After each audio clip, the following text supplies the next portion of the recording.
Meus irmãos,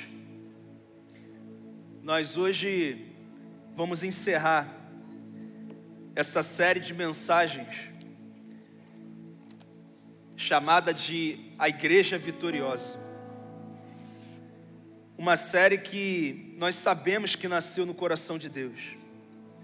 Uma série que foi um encaixe perfeito para aquilo que nós vivemos na nossa campanha O Lugar Certo é o Lugar Secreto.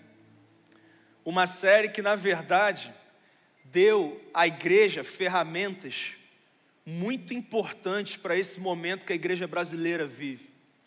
Eu acredito que, através do que foi compartilhado aqui, você pode se considerar preparado, equipado, para responder a tudo que está acontecendo no Brasil e no mundo. Você recebeu direções claras de Deus. Na verdade, nós saímos dessa atmosfera em que as pessoas querem dizer o que a igreja tem que ser, o que a igreja tem que fazer. Muitas vezes essas pessoas somos nós mesmos, porque nós temos as nossas preferências pessoais sobre como a igreja deveria agir, sobre o que a igreja deveria fazer, sobre o que a igreja tem que ser. Mas o que nós fizemos nessas semanas, desde o dia 9 de março, foi trazer uma direção clara sobre o que Jesus espera da sua igreja nos últimos dias. E nós caminhamos por 7 sermões que se encerram hoje, domingo e quarta. Estudamos várias igrejas. Falamos de Éfeso, a igreja que perdeu o primeiro amor. Falamos da igreja em Esmirna, uma igreja perseguida, mas que permaneceu fiel. Falamos sobre a igreja de Pérgamo, uma igreja que misturou o cristianismo com o paganismo, o santo com o profano. Falamos sobre a igreja em Tiatira, uma igreja que tolerava o pecado. Falamos no domingo passado sobre a igreja em Sardes, uma igreja que parecia viva aos olhos dos homens, mas estava morta aos olhos de Deus. Na quarta-feira agora nós falamos sobre a igreja em Laodiceia, que é conhecida como a igreja apóstata, uma igreja que funcionava sem a presença de Jesus. Jesus estava na porta, do lado de fora, batendo: eu quero entrar, se vocês me permitirem eu vou entrar, mas vocês têm que abrir a porta. Uma igreja apóstata. E hoje nós vamos encerrar falando sobre uma igreja fiel, que é a igreja de Filadélfia. Uma igreja que não era maior, não era mais bem estruturada, não era mais influente, mas recebeu uma palavra profética de Jesus, uma palavra de aprovação de Jesus poderosa, no verso 8, em que ele diz assim: conheço as suas obras, eis que coloquei diante de você uma porta aberta que ninguém pode fechar. Queridos, algo essa igreja viveu que fez com que Jesus dissesse: olha, sobre você, Filadélfia, apenas sobre você eu coloquei uma porta aberta. Ninguém pode fechar, ninguém pode impedir, ninguém pode parar o que eu estou fazendo e farei através de vocês. Queridos, que afirmação poderosa de Jesus sobre essa igreja. Inclusive, era uma igreja que nos ensina muita coisa. Mas, queridos, nessa palavra final, eu quero dizer algo muito forte para mim e para vocês sobre essa igreja. Jesus está colocando uma porta aberta sobre essa igreja que ninguém pode fechar. É um fato, é sobre isso. E, queridos, essa cidade de Filadélfia era uma cidade bem diferente das outras que nós mencionamos nessa série. Não era uma cidade grande, era uma pequena cidade. Era uma cidade sem influência política, como Pérgamo tinha. Era uma cidade sem o poder econômico que Laodiceia tinha, inclusive se gabava por ser muito rica. Era uma cidade que não tinha a grandeza histórica que Éfeso tinha. Mas, apesar de não ser nada disso, era uma cidade que estava estrategicamente posicionada. Era uma rota comercial que conectava Roma ao Oriente. Era conhecida como portal para o Oriente. Inclusive, essa cidade foi estabelecida com o objetivo de ser aquela que iria espalhar a cultura grega pelo interior da Ásia Menor. Era uma cidade pequena, mas que tinha um chamado de influência sobre outros territórios. Também era conhecida como a Pequena Atenas. E você sabe que em Atenas haviam pelo menos 30.000 imagens no meio da cidade. E essa cidade era conhecida como Pequena Atenas porque também era recheada de templos pagãos. Inclusive, essa cidade também estava situada sobre uma falha geológica. Muitos abalos sísmicos aconteceram no decorrer dessa história, dessa cidade. Inclusive um terremoto que destruiu essa cidade. Muitos detalhes importantes sobre essa cidade. Mas mais importante ainda é falar sobre a igreja que havia ali. Era uma igreja que era severamente perseguida. Primeiro pelos judeus, que diziam que se eles não se circuncidassem, não adotassem os costumes da lei mosaica, eles não seriam aprovados por Cristo, eles não seriam de fato cristãos. E porque os cristãos não quiseram se submeter ao costume dos judeus, os judeus decidiram fechar a porta das sinagogas. Os cristãos não podiam entrar, não podiam ter relações comerciais, profissionais com os judeus, que inclusive entregavam os cristãos para os romanos. Estavam em conluio com o Império Romano. Do outro lado, havia perseguição do próprio Império Romano, que determinavam que eles deveriam adorar o imperador, mas os cristãos daquela igreja não aceitaram adorar o imperador, e por isso ser um cristão naquela cidade era ser persona não grata, era ser alguém cancelado, isolado, preso, perseguido, morto. Não podia ter relações comerciais, não podia estar em lugares importantes, não tinha influência política, não tinha acesso ao dinheiro de verdade. Era a realidade do cristão naquela cidade. Mas, queridos, diante disso tudo, essa carta conta que essa igreja permaneceu fiel. E por causa disso, Jesus disse: eu coloquei diante de vocês uma porta aberta que ninguém pode fechar. Nós precisamos aprender muito com a igreja de Filadélfia, porque eu creio que o Senhor quer abrir muitas portas sobre essa igreja e sobre as nossas vidas. Mas principalmente, Ele quer que nós sejamos uma igreja vitoriosa. E eu encerro essa série de mensagens trazendo algumas características que nós aprendemos com a igreja de Filadélfia sobre a igreja vencedora. Primeiro, eu aprendo nesse texto que a igreja vencedora descansa na soberania de Cristo. Olha o que diz o verso 7. Ao anjo da igreja em Filadélfia escreva: eis o que diz o santo e o verdadeiro, o que tem a chave de Davi, aquele que abre e ninguém fecha, que fecha e ninguém abre. Meus irmãos, Jesus começa essa carta sendo muito claro e muito direto. E você sabe que em todas as cartas ele começou assim. Ele usa o contexto da cidade e a realidade da igreja para revelar facetas da sua identidade, que eram exatamente o que aquela igreja precisava ouvir, entender e aplicar. E nesse primeiro ponto, nós estamos falando sobre a soberania. O que é a soberania de Deus? Deus faz o que quer, quando quer, do jeito que quer. E quando Ele interfere, ninguém pode impedir. A Bíblia diz: agindo Deus, quem impedirá? Ele é soberano, Ele é o Todo-Poderoso, Ele é uma autoridade no céu, na terra e debaixo da terra.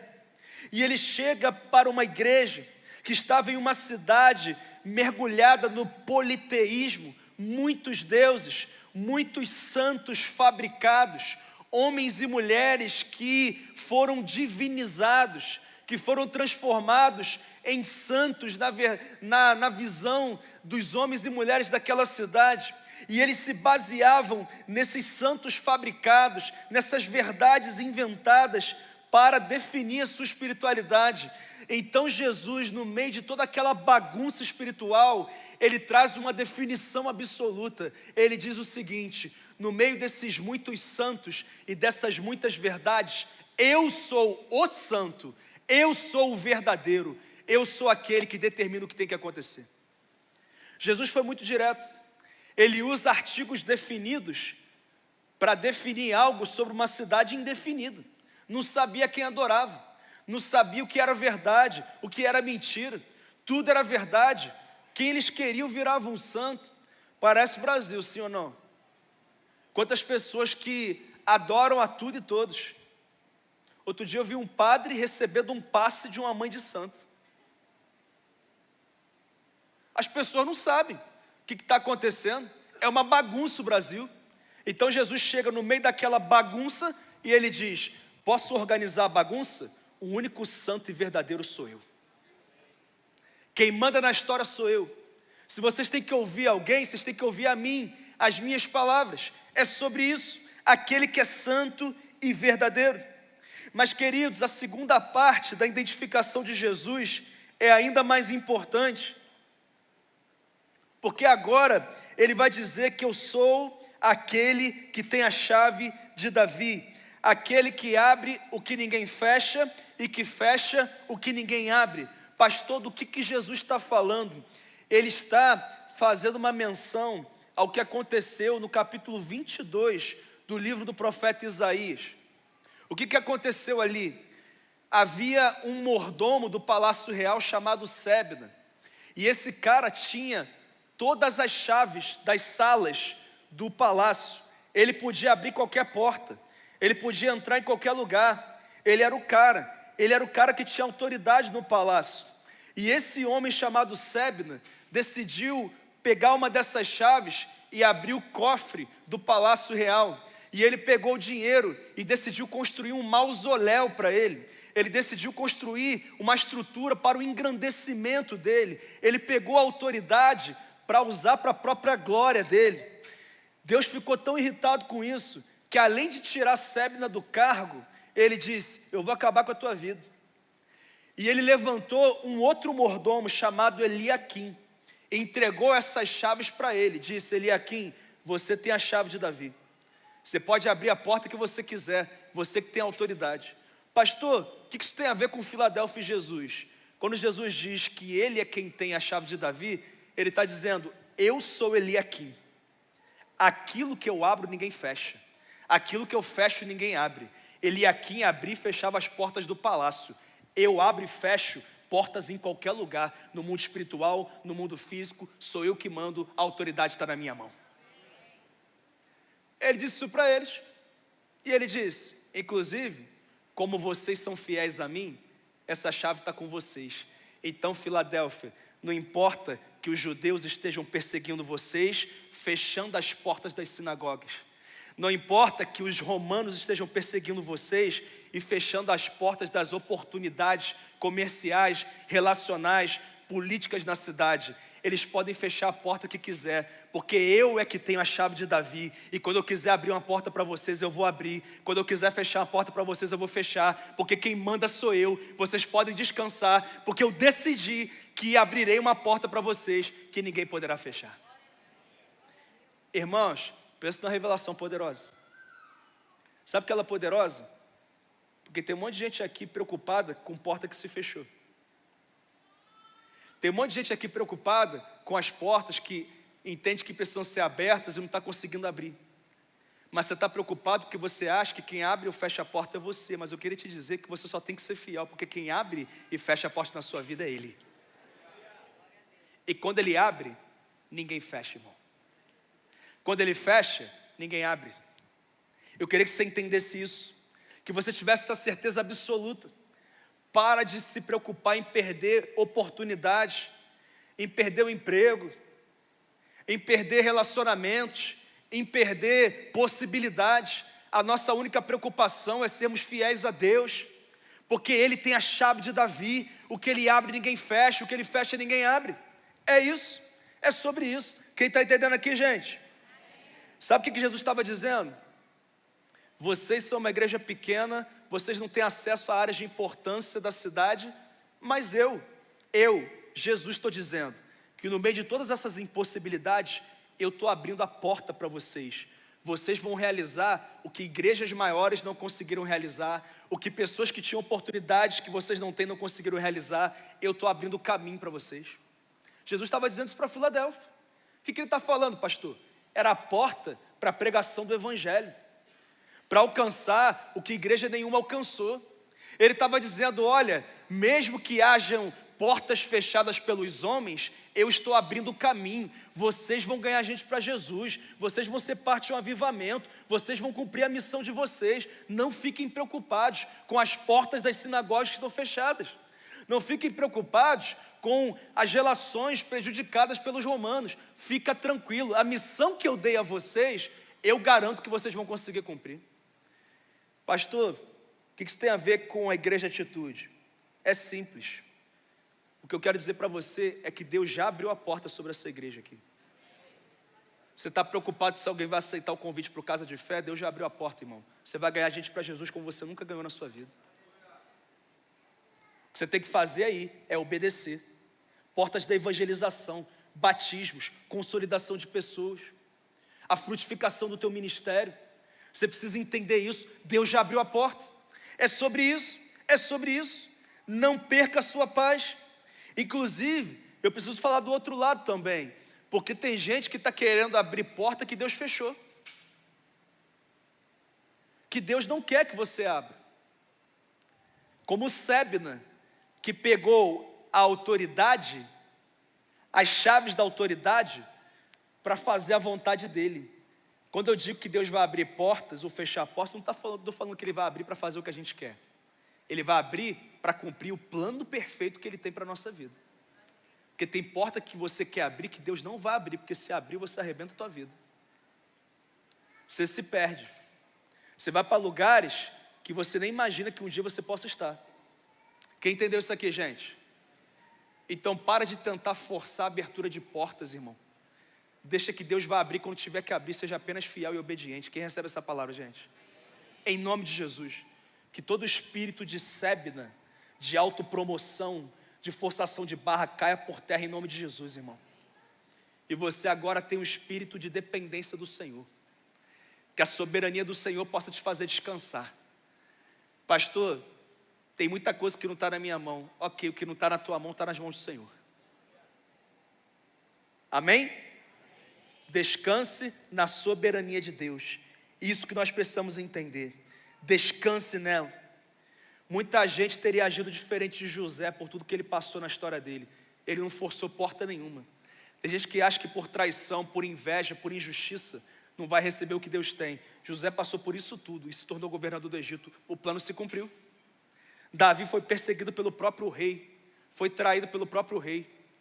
Não ficou preocupado se ele ia perder o trono ou não, irmão. Quem disse que o trono era dele foi o Senhor. E quem ia garantir que isso ia acontecer era o Senhor, irmão. Para de se preocupar. Querem puxar meu tapete. Irmão, todo mundo quer puxar o tapete, irmão. Mas quem te colocou em cima do tapete foi o Senhor, irmão. Você tem que entender isso. Então você pode descansar o teu coração. Porque quando Deus quiser abrir porta, Ele vai abrir. Quando Ele quiser fechar, Ele vai fechar. E ninguém pode impedir a ação de Deus. Amém? Segundo, eu aprendo nesse texto que a igreja vencedora colhe os frutos da obediência. Vamos ler os versos 8 e 9? Conheça as suas obras. Eis que coloquei diante de você uma porta aberta que ninguém pode fechar. Sei que você tem pouca força, mas guardou a minha palavra e não negou o meu nome. Veja o que farei com aqueles que são sinagoga de Satanás, que se dizem judeus, mas não são, porque mentem. Eis que os farei vir e prostrar-se aos seus pés. Então saberei que eu o amei. Meus irmãos, quando Jesus chega para Filadélfia e diz: eis que coloquei diante de vocês uma porta aberta que ninguém pode fechar, o que Jesus está fazendo é liberar uma palavra profética. Ele está liberando uma palavra profética. O que é uma palavra profética? É quando Deus nos dá um recorte do nosso futuro. Só que, qual o problema de muita gente? Tem gente que acha que a palavra profética é suficiente para o cumprimento da profecia. Não é. Por quê? Porque entre a liberação da palavra profética e o cumprimento da profecia, tem algo que o homem tem que fazer. O que, pastor? Obedecer. É aquilo que eu e você temos que fazer. Toda promessa tem uma condição. Então, Jesus diz para eles o seguinte: guardou a minha palavra e não negou o meu nome. Ou seja, o meu papel é abrir a porta, o papel de vocês é obedecer. É guardar a minha palavra, é não negar o meu nome. Jesus está sendo muito direto com Filadélfia. Não adianta receber uma palavra profética e não caminhar em obediência. E essa é a grande diferença que nós encontramos na vida dos crentes que veem as promessas se cumprindo e os crentes que não veem as promessas se cumprindo. Por quê, pastor? Deus faz acepção de pessoas? Não. A Bíblia diz que em Deus não há parcialidade, mas Deus faz acepção de atitudes. A atitude de obediência nos aproxima do cumprimento da promessa, e a atitude de desobediência nos distancia. É ou não é verdade? Por que algumas coisas não aconteceram na vida de algumas pessoas? Porque não são obedientes, porque não obedecem a Deus, porque não renunciam o que tem que renunciar, não entregam o que tem que entregar, não mudam o que tem que mudar, não fazem o que tem que fazer, não deixam de fazer o que tem que deixar de fazer, e querem que a palavra se cumpra. Não vai se cumprir, porque existe algo que está na mão do homem. Deus não pode nos fazer obedecer, quem tem que decidir obedecer é a gente. Obediência. E aquela igreja era uma igreja obediente, e porque foi obediente, essa palavra se cumpriu. Eu posso ser aqui bem direto? Você me permite? Tem coisa que não aconteceu na sua vida porque você não é obediente. Você obedeceu por um tempo, mas você não obedeceu o tempo determinado para a palavra se cumprir. Você parou no meio do caminho, você desistiu, você começou bem, mas no meio do caminho você parou. E não tem como. Deus não vai mudar o que Ele disse. Nós temos que ser obedientes. Obediência. Deus nos direciona para alguns caminhos, mas algumas pessoas até hoje estão sofrendo na vida sentimental, na vida familiar, no ministério, nas relações familiares, na vida financeira, na carreira, porque não são obedientes, não estão obedecendo. Você lembra de Jonas, por exemplo? O que aconteceu com Jonas? Passou um perrengue forte, né? Por quê? Desobediência. Adão e Eva passaram por quê? Porque Deus não amava eles? Desobediência. Eu lembro que um dia Paulo foi colocado dentro de um navio que se destinava a Roma, estava preso. Deus falou com ele: avisa para eles que se sair para navegar agora, vai dar problema. Ele chegou e falou: aqui, ó, vai dar certo não, vejo que o negócio vai ficar feio, é melhor esperar. O comandante do navio chegou e falou: aqui, quem tem de mar sou eu. Ignorou a palavra do homem de Deus. Qual foi o resultado? 276 homens sofreram um naufrágio naquele navio.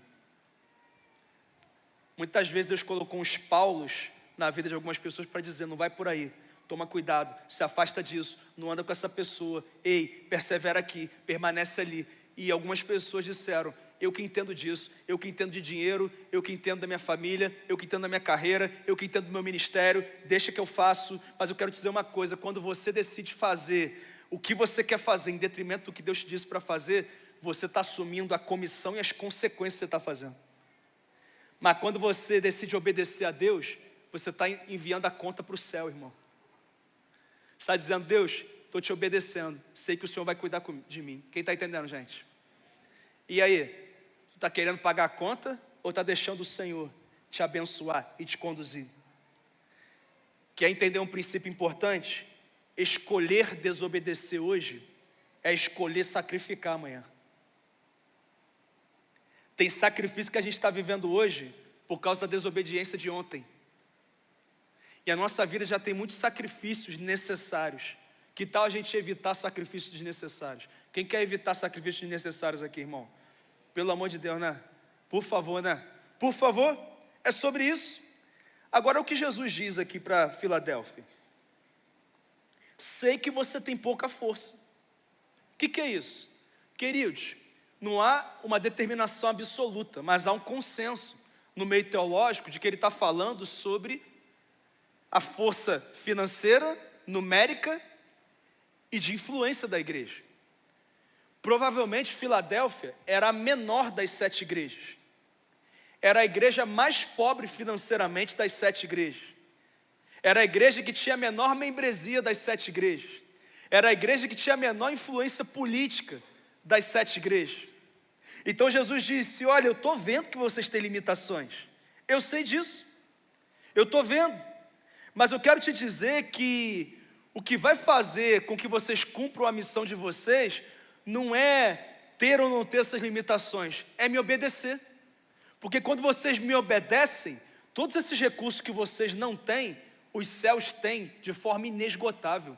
E eu vou fazer com que vocês cumpram a missão de vocês. O que ele estava dizendo é: não vão abrir as portas das sinagogas para vocês, vocês não vão ser aceitos pelo Império Romano, não vai entrar dinheiro na conta de vocês não vão ter mais facilidade para abrir empresa aqui em Filadélfia, vai continuar com tudo fechado, mas mesmo assim eu vou prosperar vocês. Irmão, tem que ter fé para crer nisso, sim ou não?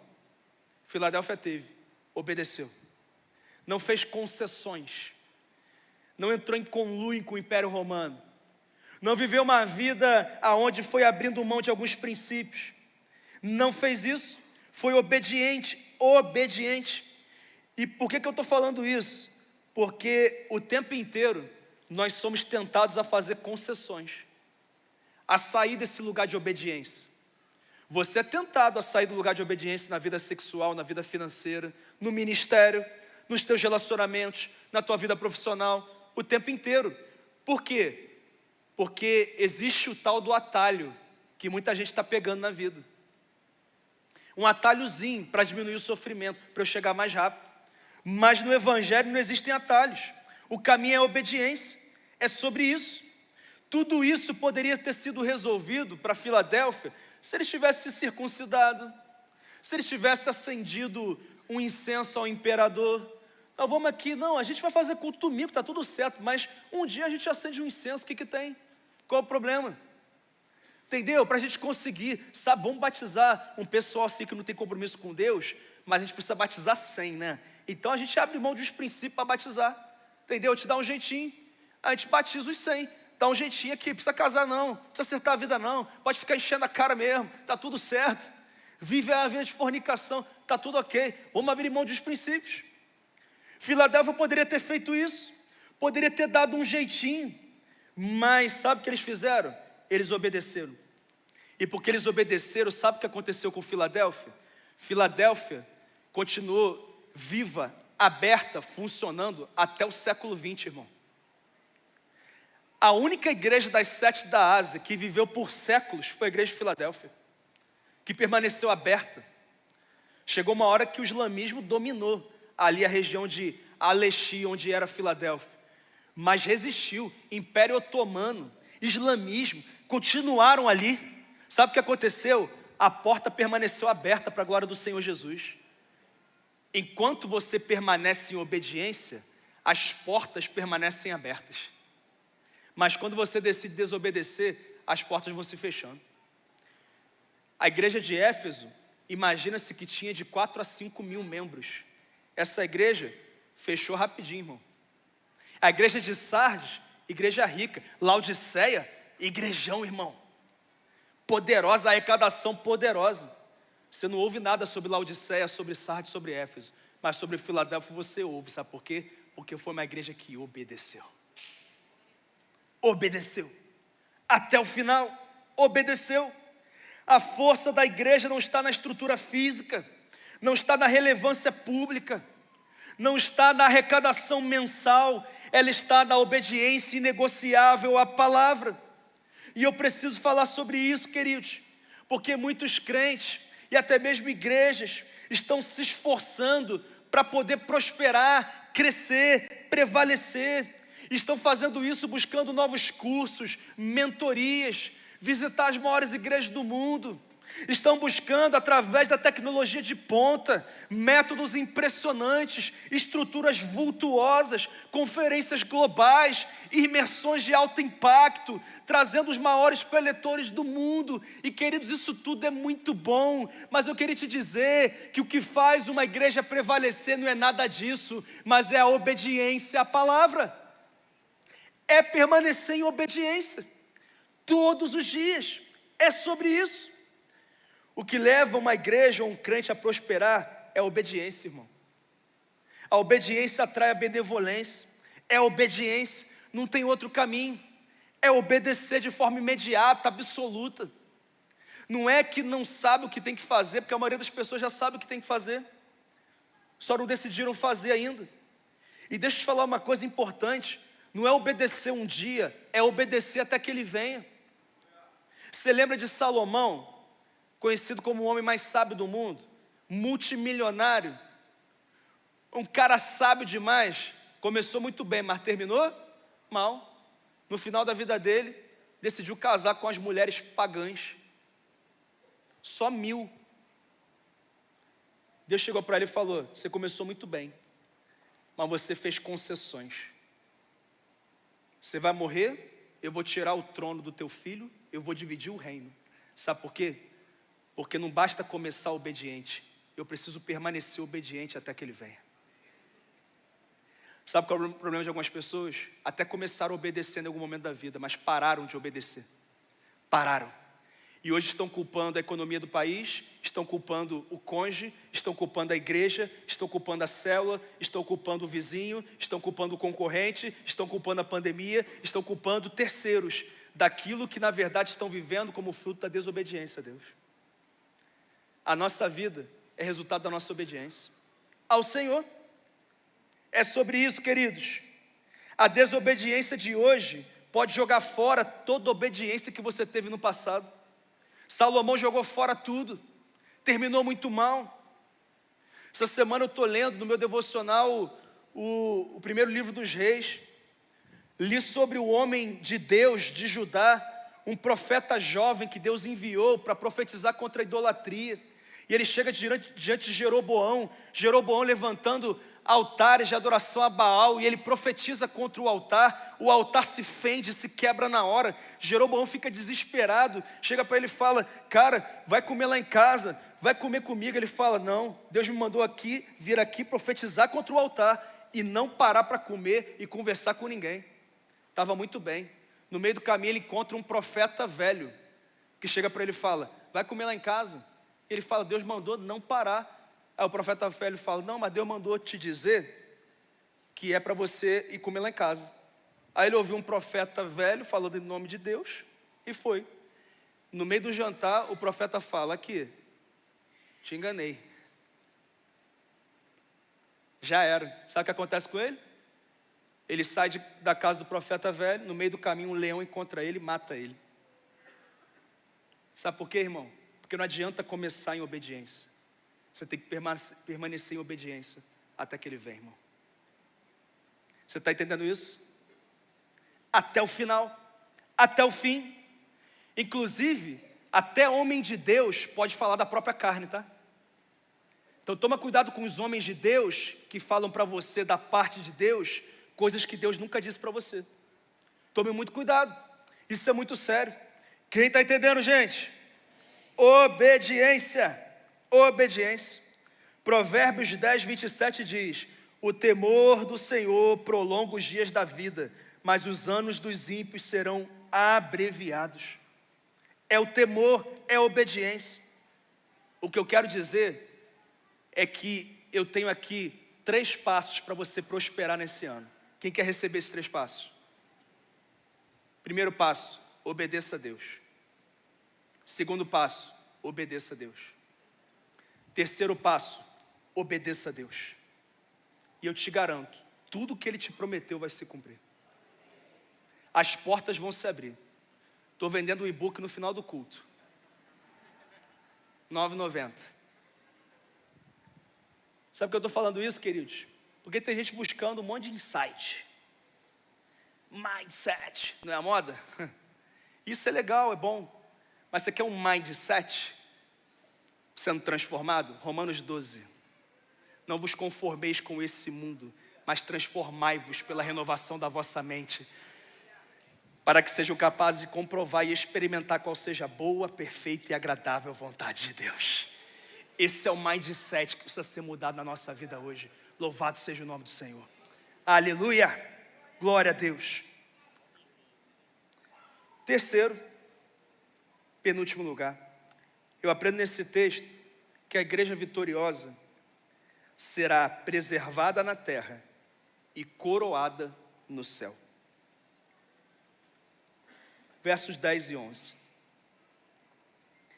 Visto que você guardou a palavra da minha perseverança, eu também o guardarei da hora da provação que está por vir sobre todo o mundo, para pôr a prova os que habitam na terra.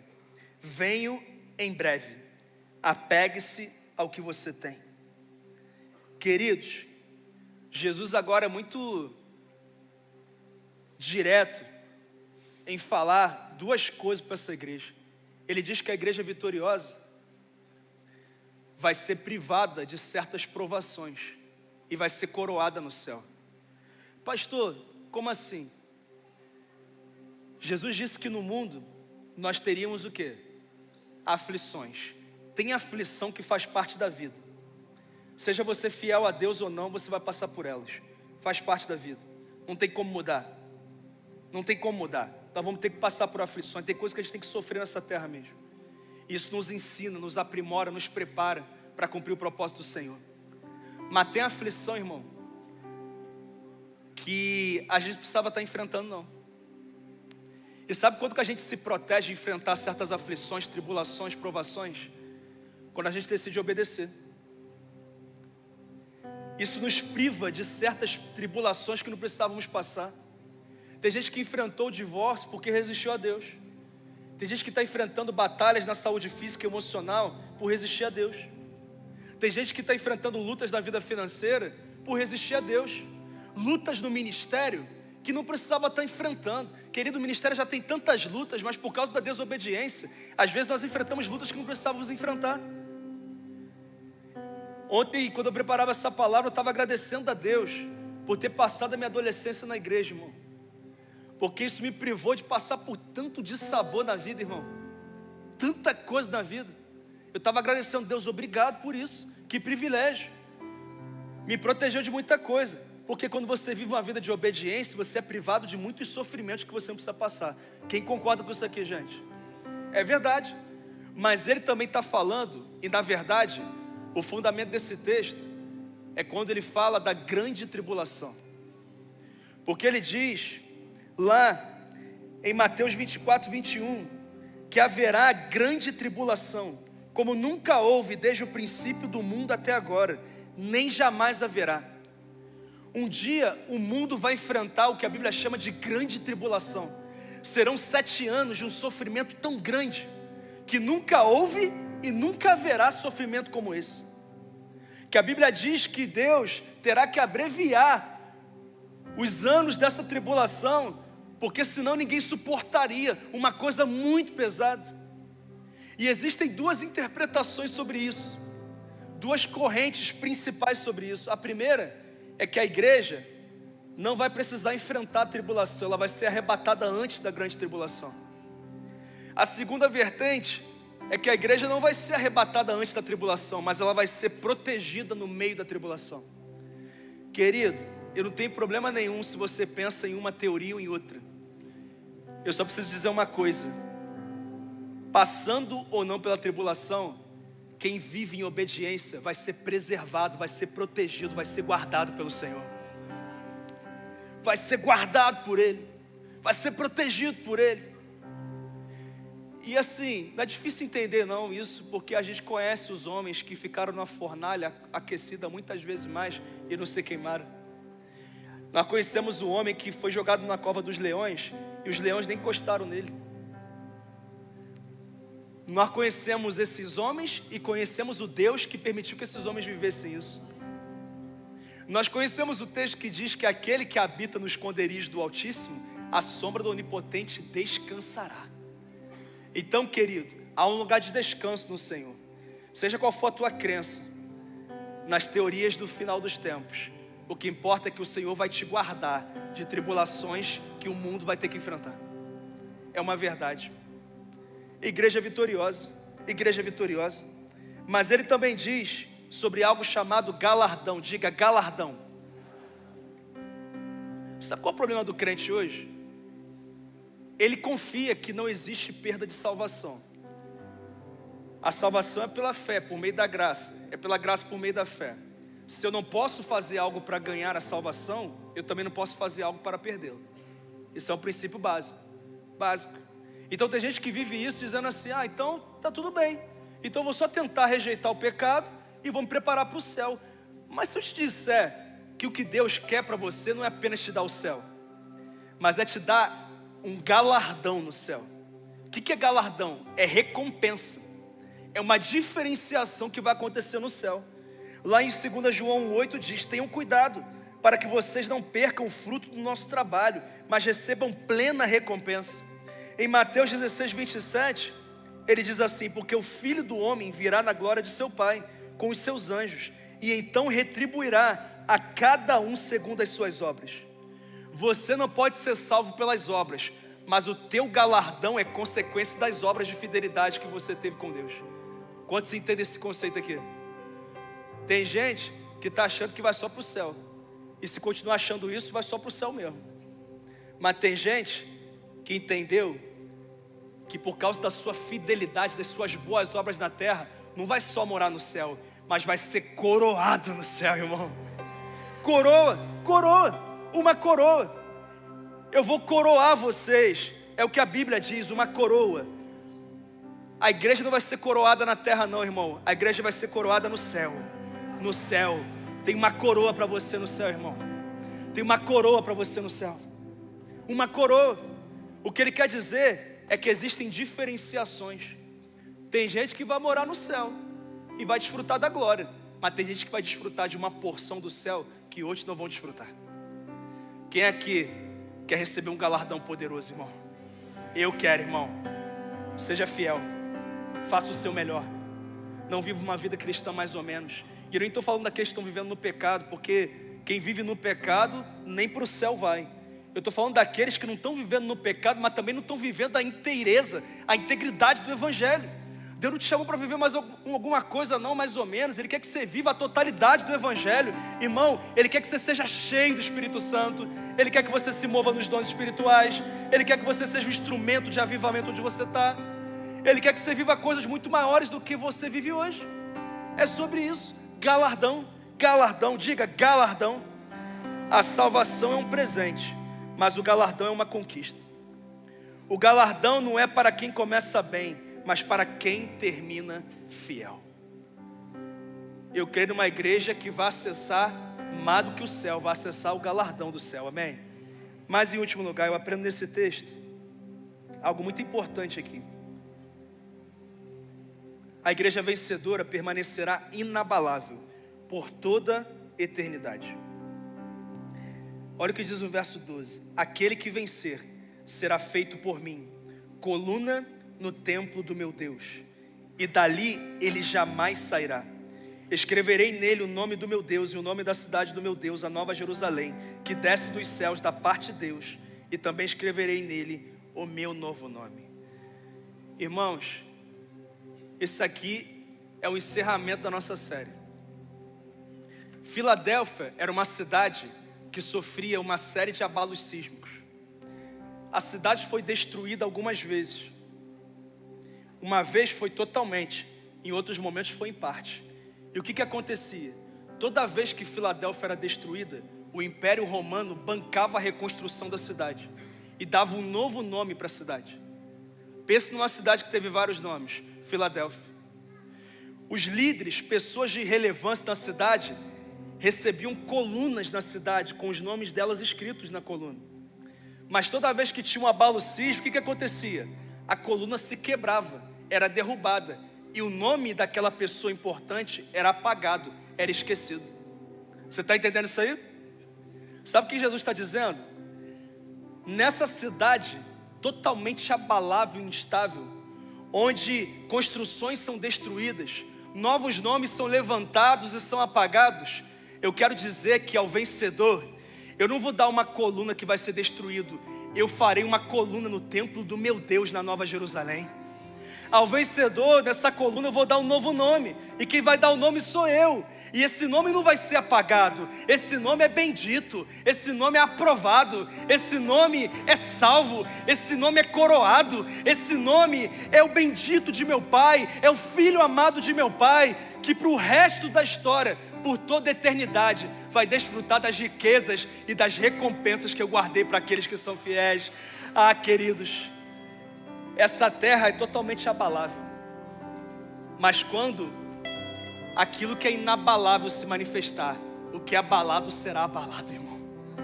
É o que a Bíblia diz. Eu estou olhando aqui para as colunas da Nova Jerusalém que vão ser levantadas aqui. Nós vamos receber novos nomes. Lá não é pastor Bruno não, irmão. Tem algum nome que ele está preparando para mim. Tem algum nome que ele está preparando para você. É um novo nome, é um novo nome. E isso só vai acontecer ao vencedor. O que eu quero dizer é que a principal marca de Filadélfia é que eles não apenas começaram fiéis, mas eles permaneceram fiéis até o fim. E a igreja que vai vencer não é a igreja que vai viver uma série de mensagens em vitória, mas é uma igreja que permanecerá fiel até que Ele venha. Onde é que está essa igreja aqui? Você pode celebrar o Deus Todo-Poderoso. Você pode ficar de pé no seu lugar, em nome de Jesus.